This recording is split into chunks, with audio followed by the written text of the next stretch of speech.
Hello and welcome to another episode of the Dream Design Podcast with Amy Lee. I'm your host, Amy Lee Westervelt. Today I have an awesome guest who was actually referred to me by one of my favorite people in the entire world, Miss Veronica Sofer. So I'm so excited that she is here with us today. She is an identity coach and a connector. She's written a book. She has incredible energy and she's gorgeous. But don't take my word for it. You're going to meet her in just a second. So without further ado, please meet Sheleah. Hello, Sheleah. Hello. Thank you for those nice comments. Oh, my pleasure. I mean, they're all true. Thank you. Some days you don't feel gorgeous. Some days you just gotta pretend like you mean it in your heart, and that's where I'm at. I'm leaning into the compliment. Well, allow me and my energy to scaffold you in that as we go through this podcast interview. So thank you. Absolutely. So you mentioned that you are an identity coach, and I have to ask because one of the things about the Dream Design Podcast is that it's really about tapping into individuals who've said, you know what, I'm not doing that status quo. I'm not going to go do the thing that, we all went to school for. Like, I'm going to do what's on my heart. I'm going to create my own identity and my own vocation. And so I would love to know, what was the trajectory for you to go from whatever it was that you thought you were going to do to becoming an identity coach? Well, you know what? Now that I think about it, Amy, when you have a name like Sheleah, you have to figure out where you fit in the world. I mean, you kind of stand out. Someone's going to stop before they say your name. And so people are looking at you. So you got to figure that out. And I think I've had to live up to my name. I asked my mom what it meant. She doesn't have a definition. So I've been making it up as I go. And part of that is I've just had to be me. I've had to live authentically. I've had to lean into the things that make me happy, the things that make me stand out. And along the way, people kind of started asking me questions like, well, how do you operate in corporate America, right? With a funny personality? Or how do you, why are people talking to you? Why are you so funny? And so I just kind of talk to them about what are the things that they know about themselves to be true. And that kind of led me down this path of coaching. And before it was a thing, before people were even knowing it, I was mentoring and coaching. And once I finally put a name to it, I realized I'm simply just helping people be their best self, using the things that make them and helping them shine brightly in the world. And so that's how we got to Identity Coach. And that's what we're doing. We're just helping people shine the brightest they can in this world. I think it's so powerful that you mentioned that difference between the coaching and the mentorship, right? And like helping people figure out who they are. And I think it really speaks to a new level of understanding and evolution when it comes to the coaching and mentorship process, because people don't want to know how to do it anymore. They're not looking for your best practices. They're looking for you to help them tap into the wisdom that they already have and the genius that they came here to use in, their soul's journey. So I love that you're one of those, ushers of that new dimension of development and leadership. That's a really, really powerful thing. And I love that about you. Thank you. So I have a 3-year-old. And it really is his fault because I don't know, I thought, well, I was hoping for a little girl who's going to be my mini me. Right. And so, but instead I got a little boy, and he's not his father's mini me. He really is himself. He wants to do it on his own. He didn't do anything by the timeline that's in the books. He did things on his own time when he wanted. And ultimately he helped me to see, like, you can't make him to be someone else. You've got to tap into and strengthen and help him realize his priorities and his gifts and figure out how to use them. And so I blame my son. His name is Alden, and Alden is just him. He does things slowly. I mean, he doesn't really have meltdowns. He eats what he wants. But those kids like Alden can really help us all understand that we don't have to do things the way they show up. We don't have to do things like our neighbor. We don't have to do things like our boss or our mom or dad. We really can do things on our own timeline. And we really can benefit from the consequences, both good and bad of those. And so what I help people do, and even just regular conversation, is if you do this, do you know what's going to happen next? And most times people know. It's helping them understand to take the risk and enjoy the ride.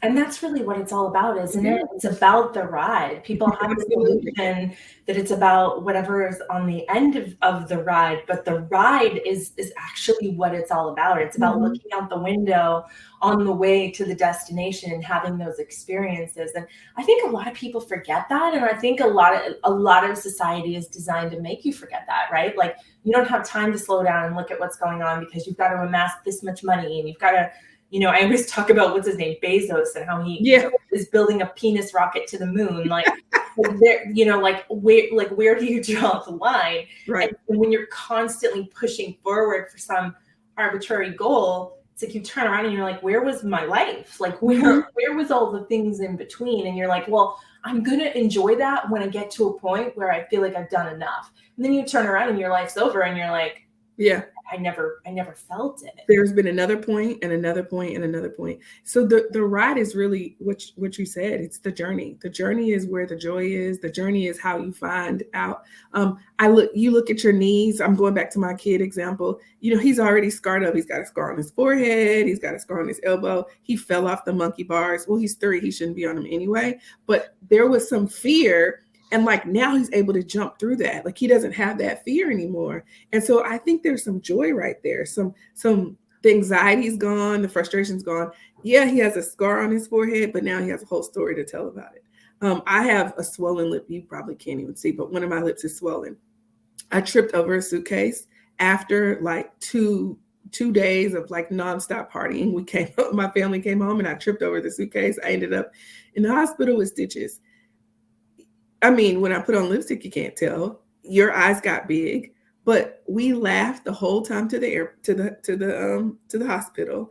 We were like bundling up a baby. One of them had to sit in the car. Like it was crazy madness. The stitches happened. We have a bill to pay for it. I wish I never would have fallen, but there was some joy, some laughter in the story. We live to tell about it. And many times we don't live to tell about it because we want it to be perfect. We don't have any scars. We don't have any war stories. So we just go from the next thing to the next thing. And we don't get to bring those with us. And unfortunately, I think we're missing out. You have to be prepared for that experience by living through something. And if you never live through it, you never experience it, then you don't really know what that big thing you're waiting for, those fireworks. You don't ever get that. You don't ever get to enjoy that feeling because you're on to the next. And I'm with you. We've got to slow down and like lean into it. Drake, the rapper, says it best. Like nights I can't remember with people I can't forget. Like though that whole moment is something. There's something about that. There's some nights you cannot remember what happened. You can't remember exactly what happened. It was probably much like the movie Hangover. You knew you were going to say that. But I mean, the people that you were with or the experience you have, like those lived experiences are really what help our lives are so much fuller because of those.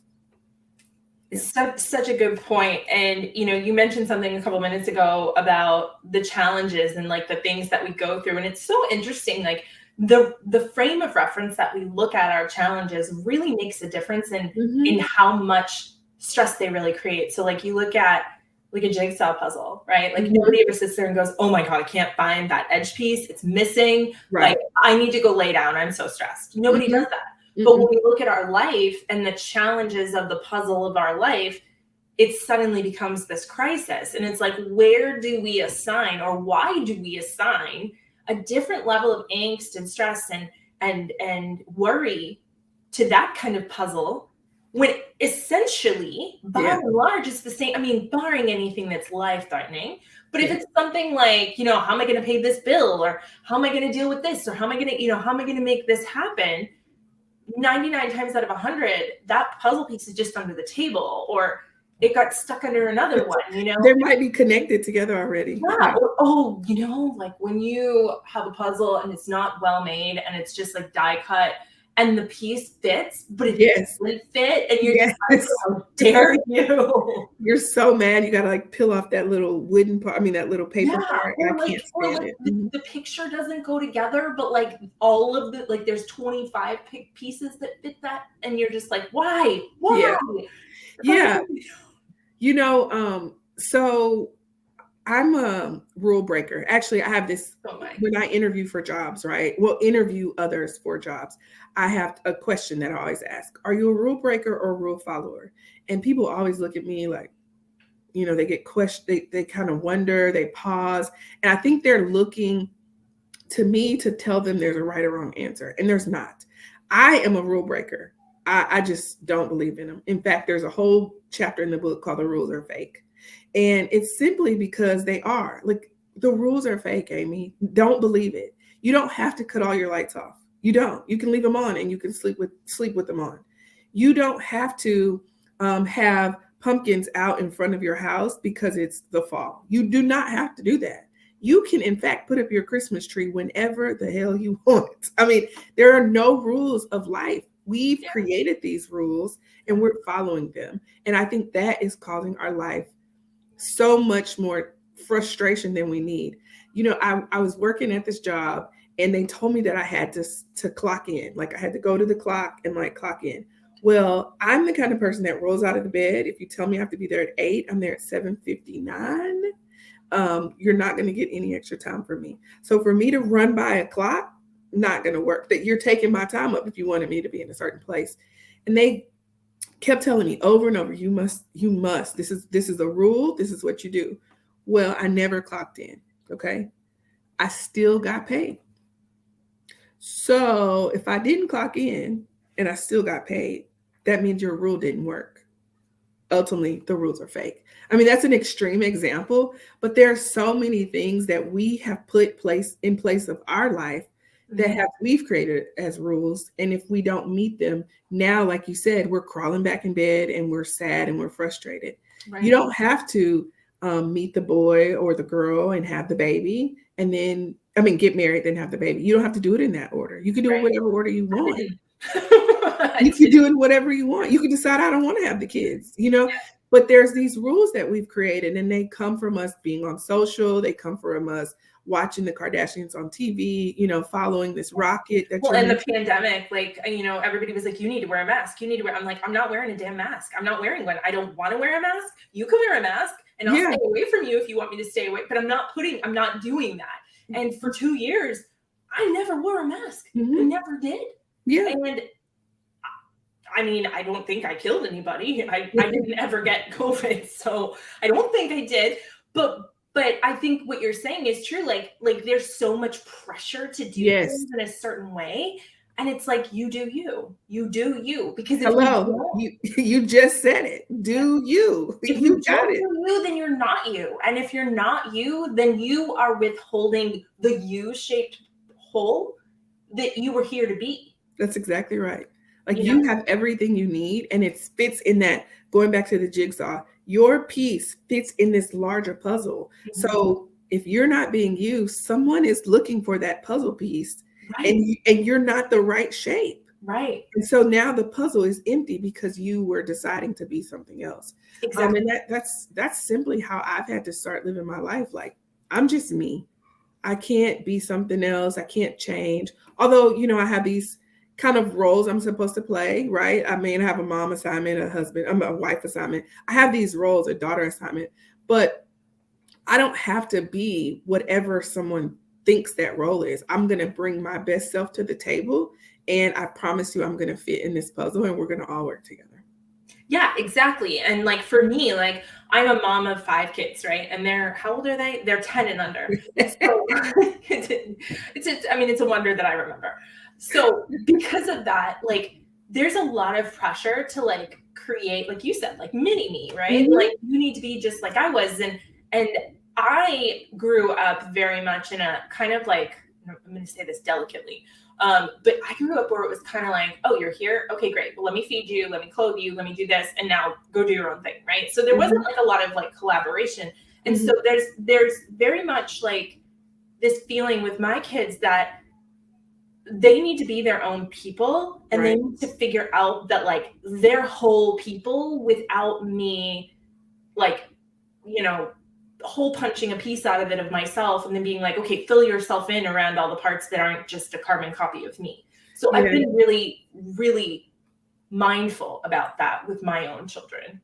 I'm so glad you said they're whole people. There are so many of us who are working with adults who are not whole, and your children are going to be adults one day and will working in the workforce, will be leading lives, and they need to be whole. They don't need to be filled by the next best friend, the girlfriend, the boss. Like someone won't have to fill in those holes that you punched out, right? Because you were trying to raise a whole child. Yeah. And that's difficult because you don't know how the whole child will look towards the end, but your job is just to help them, I guess, help them stay alive. That's how I look at it. Yeah, I because just, everything else is up to them, right? that's It's right. their soul journey. They are here. They came here with their own thing, and like God's got them, universe, source, whatever's got Yeah. them.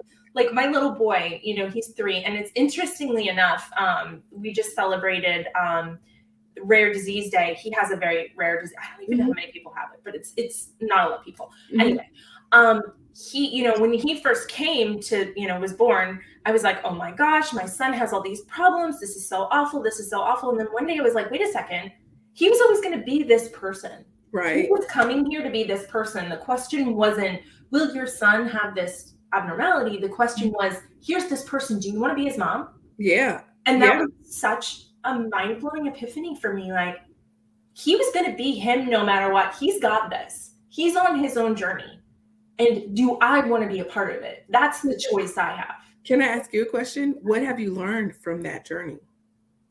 I mean, just that he's going to be who he's going to be, you know? And like, my job is to support that and to love him and to take the joy and the love from him and to really to slow down and notice. I mean, he's 3 years old and he doesn't sit up on his own. He can. You can prop him up and he'll stay up, but he doesn't sit up. He doesn't walk. He doesn't talk. And he can't feed himself. He doesn't put his hands to his, he puts his hands to his mouth, but he doesn't hold things. Can you imagine the victory that a mom like me would have from seeing a child hold something? Yep. I mean, that is something. Like when he started pulling himself to sit, just like pulling him, it was the most incredible, like it was better than anything I'd ever experienced. And I never would have known in my youth that would ever be something that would blow my mind like that. Like I was in awe of him. And my other kids, it's like, oh yeah, they've been picking things up since they were 3 months old, and it was never a thing. And with him, everything he does is a celebration. Yeah. So even in you just telling me, I bet I've learned, I'm thinking about patience. Like you have to slow down. You can't rush the process. You just have to like live in the moment until it comes. Like the joy of celebrating, like you said, like when you said he holding something in and picking himself up like that, you're celebrating all those things. Yeah. When you said I have 5 kids, right? So probably kid number 2 or 3, you're like, oh yeah, he was walking, or like there wasn't this overjoyous idea. I mean, and I think that we all do that. We don't think about that. Like there's so much that goes into putting one foot in front of the other. But because we walk all the time, but because we dance, we don't even think about all the things that it takes to do that. I know. And I wish that we could slow down, as the holidays come around, or, we get a break here and there. We do get to slow down, and most of us, lay around and eat all day or just soak it up. But what if we did that more often? What if we didn't live a life where we had to slow down and there were built-in breaks? Yeah. And I just wish that that's the life we could all live, the life that we've manifested and dreamed up, that made it such that we enjoyed every single moment and not the 1 week at Thanksgiving or the 2 weeks at Christmas. And I think we're moving towards that evolutionarily, like I do, because you see people, the Great Resignation, and people are leaving their jobs, and people are not settling for less than what they feel like they deserve in a way that they never have. I mean, individuality has become such a crux of society. I mean, you look at, all of the different, what's the word I'm looking for, the crusades for, gender equality and the different, non-binary and all these different things, and transgendered. And when I remember being, I don't know, I guess, a teenager and being like, I know people are born in the wrong bodies. Like that has to be a thing because I don't know how many people know this. So I was born Catholic, right? I was born Roman Catholic, but my dad is Jewish. My mom's Catholic. And so I always felt more drawn to being Jewish. Like I just always did. I always felt more drawn to that.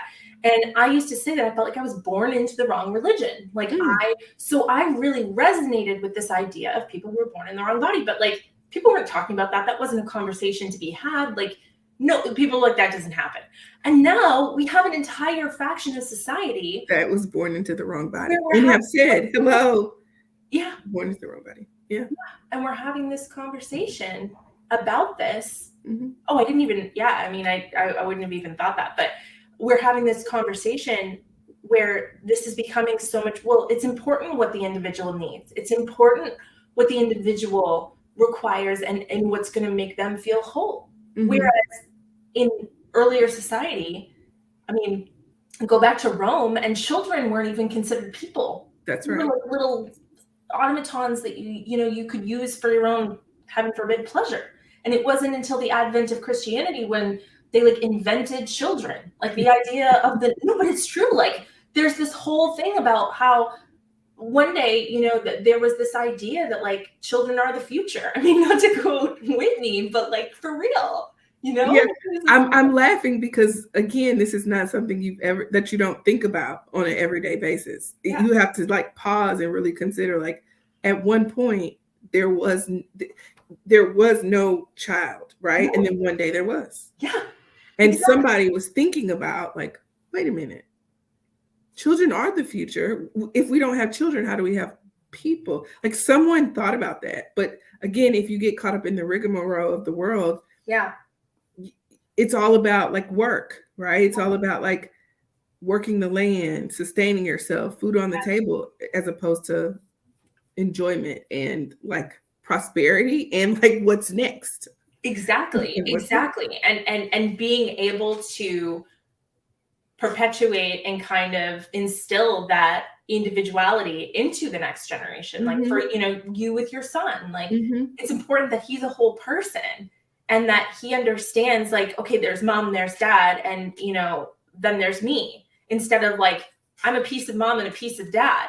And when I make mom happy, I make dad sad. And when I make dad happy, I make mom sad. And it's like, who am I supposed to be? And like, I think we're really getting away from that. And so this is such a powerful conversation, Sheleah. And like, I didn't know it was going to go this way. I'm glad. I love it. I love it because I really genuinely feel like the more we can have these conversations about the evolution of society, about where it's been, right? Like I was talking to somebody earlier today and we were talking about how I think the oldest person, let's just conservatively say, it's not true, but let's say conservatively that there's someone who's alive who's 200 years old, right?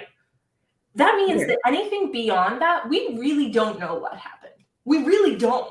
Right. We only have like a story of. We do. And those people could have fabricated that and we would never know. You know what I mean? Like, we just don't know. And so, we think, oh, the Egyptians lived thousands and thousands of years ago. Maybe they lived 500 years ago. Like, how do we really know? Nobody was around then. You know what I mean? And it's like, so much we can only track, or maybe let's say 1,000 years, 2,000 years ago, whatever. But we can only track like what somebody could have witnessed, and everything beyond that is like, maybe. Yeah, so this is weird and going to be like a strange, the people listening who don't have little boys won't get this, but I don't know what a triceratops really should look like because I've seen like 12 of them, right? My son is completely into dinosaurs. What color were they, right? Like I have a purple triceratops in one room and upstairs there's an orange one. Is the damn thing orange, red, purple, or green? Right. I do not know, right? Because it's like you said, somebody's version of the story made it orange. Someone's version of the story made it green. Someone's version of the story was this. And because no one is here that saw it first, I can't go and ask. Right. Or like historically, like Richard III, he's known as being this king who was awful. They made like a Shakespeare play about him. He killed his nephews, he killed his wife, blah, blah, blah, blah, blah. Right. Like all these things. And then you go back and look and you find out that actually he wasn't a bad king. People didn't really not like him. He never did anything to the princes in the tower. His wife, he didn't kill her either. And it was just a smear campaign because a different ruling family came after him. Yeah. And so like, how do you then go back and take everything you've learned about that and change it and think something different and completely just be like, okay, so that truth isn't even true. Then it comes back to what you said about there's no rules. I would argue there's no truth. Like, well, it's yours. I would tell you it's yours. Yeah. It's your truth. Yeah. Whatever you need your truth to be. Yeah. That's what your truth is. And so that you made me start thinking about The Crown. I'm not watching it, but I know a lot of people are. Yeah. So in like 100 years, which version of Diana will be true? Right? I know. Will it be the TV version? And Meghan too. Like maybe Meghan will be, completely like the flip-flop. We don't know, because people will tell their own version of the story. And it comes back to this whole thing of like, do you? Because someone's got to tell the story their way. So if you live your life the way you want to live it, with your rules, using the strengths you have, you get to control the narrative. But if you try to be what someone else wants you to be, you don't know how that's going to show up in the TV show. I also have this like crazy, cruel joke that we're all on a reality show right now. Like there are people watching us because there's no way possible some of these things that have happened in my life are like not manufactured by Big Brother or someone. But like, well, so I might as well just keep doing what I want to do. Big Brother too, because you are the God consciousness inside of you that's creating the illusion that you're this little tiny piece, but you're actually this big thing. So you're like watching it and living it at the same time, but not allowing yourself to have the understanding of both. It's weird, okay? But so you might as well just live this thing out. Yeah. Rather than sitting at home, crawled up in that bed, trying to figure out, woe is me, what am I going to do next? Yeah. Just live it out. Yeah. Because it's all going to come out in the end. Right. And the other thing is we all win in the end, Amy. Yeah. We all win. I mean, yeah, there's some bumps, bruises, there's some like mistakes and challenges, but there's a win in the end. Mm-hmm. You're going to get some sort of victory in the end. Whether if you believe in God, then there's that. If you believe in something else, I'm sure that there's another version of the story where you're going to have a crown or, you're going to win the millions, whatever it is, but you're going to win in the end. We're not meant to be desolate and ruined people. We're meant to be victors. Absolutely. Absolutely. And I think that is such a powerful thing to say, because so many people think like, why am I suffering? Why is this happening? And it's like, my husband has this saying, he probably stole it from somewhere, but everything is for the good. Everything is for the good. Everything is for the good. No matter what it is, it's for the good. Maybe not right now, maybe not tomorrow. What is the thing, Casablanca, but soon and for the rest of your life, or whatever. I'm going to write that down. Hold on. It's for the good. I mean, like, I probably say that without even knowing I say it, but husband just gave me a new one. Yeah. Everything is for the good. Everything is for the good. Yeah. Yeah. It's, words to live by. So tell us, so you wrote a book. Tell us about your book. So I have these things called readisms, which I just wrote down your husband's everything is for the good. I have like 1 million of those one-liners. It's complicated. Do you, the rules are fake. Stay ready so you don't have to get ready. And over time, through the people I've interacted with, I just use those in everyday conversation. Mm-hmm. And one day I was thinking, why don't I put that on paper? Because I don't want to forget them. Yeah. And all of my friends were saying, well, have you told people that? You should write a movie. You should go do and one day I was like, I'm just going to put it all on paper. And however it comes out, it's going to be a book. And Amy, by God, I had a baby. I have a 9-month-old too. So I just started writing. He was up, I was up, and I just started putting words to paper and put it together. And so now those readisms have come to life with stories, whether they're mine or someone else's. And I hope that they're able to challenge others to ultimately live their best lives, to live authentically and boldly. And like I said, to like get to the end where they win and they're able to live as themselves and not as what they think someone else wants them to be. So I wrote it. It's out right now. It's out for pre-sale. We're gonna you can get it at Sheleah.com, which is my website. Oh, look at that. That's magic. So you can get it at Sheleah.com, and it's for pre-sale. We're going to release them the first week in December so that they'll be home in time for Christmas, and they can go in stocking stuffers. People can take them for the new year so they can kind of be their best self in 2023. I think it's new year, new me. I think that's the phrase that people say. Or 23, be the best version of me. Ooh, I just made that up. Whichever one it is, it'll be available. And really, it's not meant to be read from beginning to end. I'll show you a little bit. It's a little nice little compact thing here. It's not meant to be read from beginning to end. You can read a chapter. There's some reflection questions at the end. People have a chance to figure out how they're not being their best self. And ultimately, like I said, they can be doing them. So is it okay if I give you one? Can I contribute to the Sheleah-isms? Absolutely. I'm writing them down. I'm ready. Okay, perfect. So you know this story of Roger Bannister and how he wanted to run they wanted to run the 4-minute mile, but people were like, there's no way that's going to happen. And Roger Bannister did it. And then 2 weeks later, a bunch of people did it, right? Like once he made it possible. So mine is the distance between impossible and possible is a lifetime. Ooh. The distance between possible and inevitable is a choice. Ooh, that's good. Huh. I'm gonna write that one down. You and your husband have now contributed to my list. I know. Of Reedisms. I know. I love it. I think we don't realize we talk in these ways all the time. And when you start just reminding yourself of them, I think it helps you to go forward. It does. And, speaking in metaphor and being a storyteller is something that is so undervalued, on the surface, but subconsciously people love it. And it's so important, but people don't say, I want to be a good storyteller, or I want to learn how to speak in, metaphor. But it's so powerful, and it's such a great way to make sense of our world and just kind of who we really are and what we're here to do. And I think you do a phenomenal job of that. I have had so much fun hanging out with you. So this is exciting. Where do people go to get in touch with you, to hang out with you, to talk to you? Sure. If they want to see pictures of my crazy son living his best life and me living out my days, they can go follow me on social media. It's only the number one, Sheleah, SHELEAH, on all sites: Twitter, Instagram, Facebook, sometimes Snapchat, maybe not so much, but she gets around, y'all. She's when you go on those sites, you can see everything, and really, hopefully, you'll see that who I am is matching what I'm doing. We're living our best life. We're just doing us, and I'm, coming up with a new Reedism every day.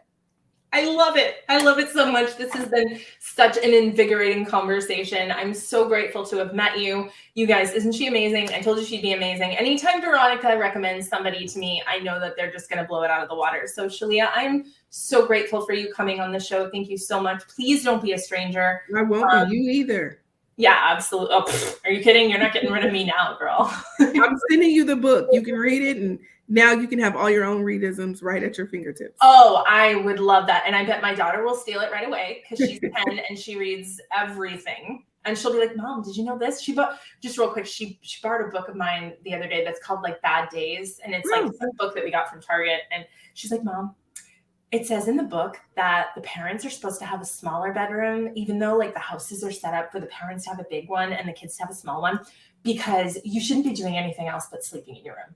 I'm like, honey, that's somebody else's truth. That's right. And that's how they feel. And I need to have a sitting room in my room so I can continue to be a contributing member of society and not go crazy. That's right. I need to do more than that. Yeah, she'll definitely be stealing it, and after I read it, of course. But thank you so much for being here. No problem. Thank you for having me. Absolutely. And that will do it for another episode of the Dream Design Podcast with Amy Lee. Until next time, may you be happy, may you be healthy, may you be safe, and may you be at peace. Namaste.